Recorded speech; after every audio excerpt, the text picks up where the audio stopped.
So we have our beautiful client here, and today we're going to work on some cheeks and tear troughs. So a lot of times with the tear trough filler, I am a big fan of trying other mechanisms and treatment options prior to going to full-on tear trough filler. Some of those could include medical grade eye cream, sometimes PRP injections, other resurfacing things, or if someone's having dark pigmentation on the skin, it could be because of the hollowing, and filling it with filler may help, but also if it's a pigment on the skin, sometimes a chemical peel might help, and or a combination of all of them. So all of those different treatment modalities might be part of your specific care plan. Everything is kind of customized to the client.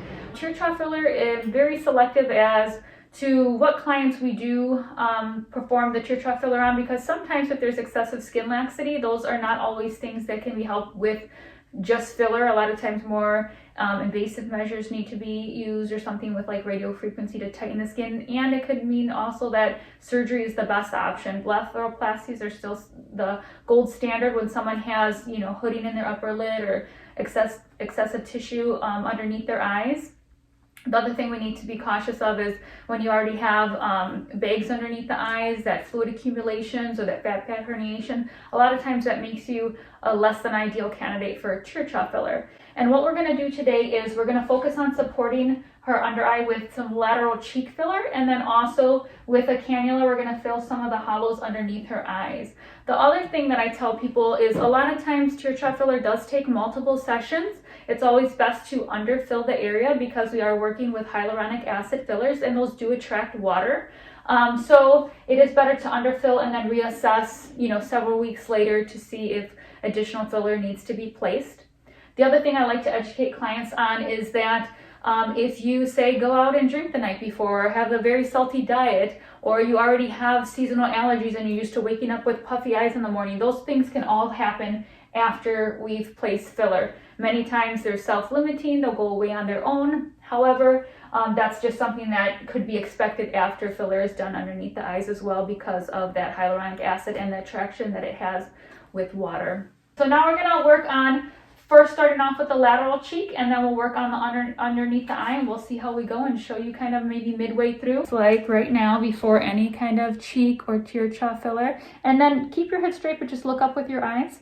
And then you can see how it's dark underneath the eyes area, and you get especially noticed when she's looking up in the air. So we're going to see how much this improves with the filler treatment today.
Cannula for the tear trough technique. Sometimes I have saved a little reserve to potentially use some needle right here on the lateral side to pick it up a little bit more, but it is a blunt tip.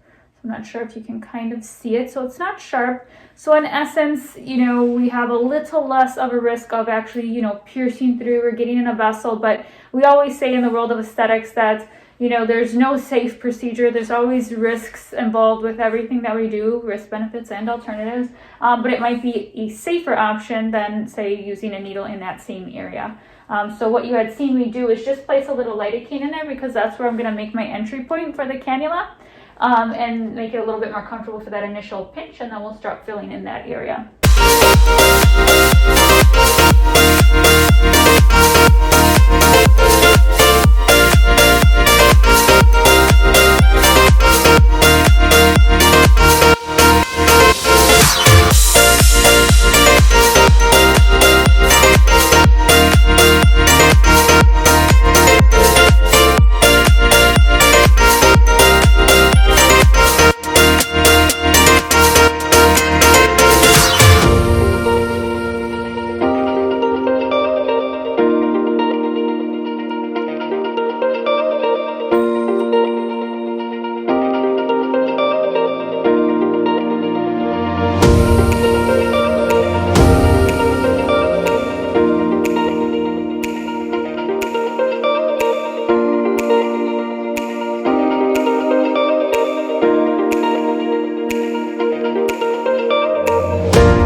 kind of addressed her lateral cheek to try to give it a little bit of a lift.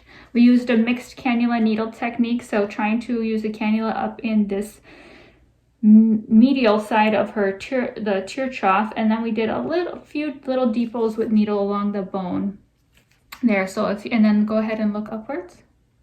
And so you can see that the darkening is less on this side than it is on this side. And I'll take the markings off so you can kind of see it side by side as well. Perfect.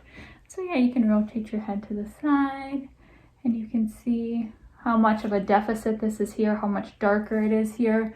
And like I said, for tear trough, although I do believe that she could use a little bit more in here, it's best to let things settle and see how, much it's improved.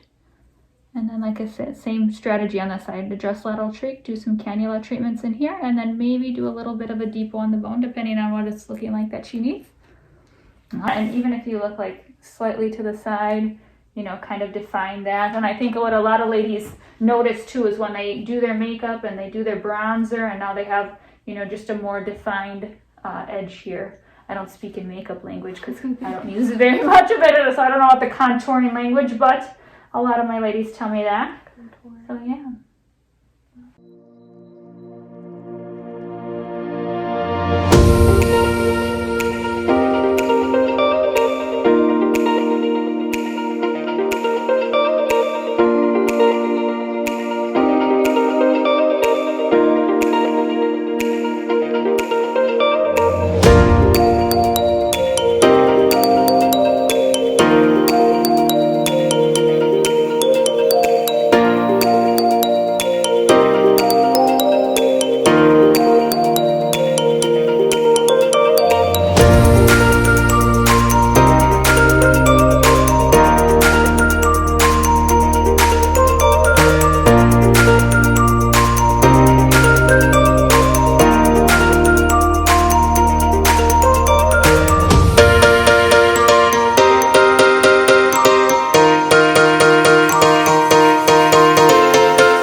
Looking a little less tired, a little bit more refreshed. So again, we focused on kind of this lateral cheek. Maybe let me get rid of that. All right, so she's looking a little bit more refreshed. We focused on that lateral cheek, supporting it with some cheek filler. We used a cannula technique to try to fill in this medial tear trough area. And then on the lateral aspect, we did small little aliquots onto the bone to try to give it just a little bit more lift. And as I had mentioned in the beginning, that a lot of times with tear troughs, depending on how deep the hollows are, we may need additional filler, but it's always best to just start off with the 1 syringe of tear trough filler and then kind of see how things have settled over the next several weeks, and then we can always begin to continue to build from there. And then go ahead and look upwards with your head straight. Good. And then you can look at the camera, and we're just going to rotate to the side. Excellent. All right, and that's it.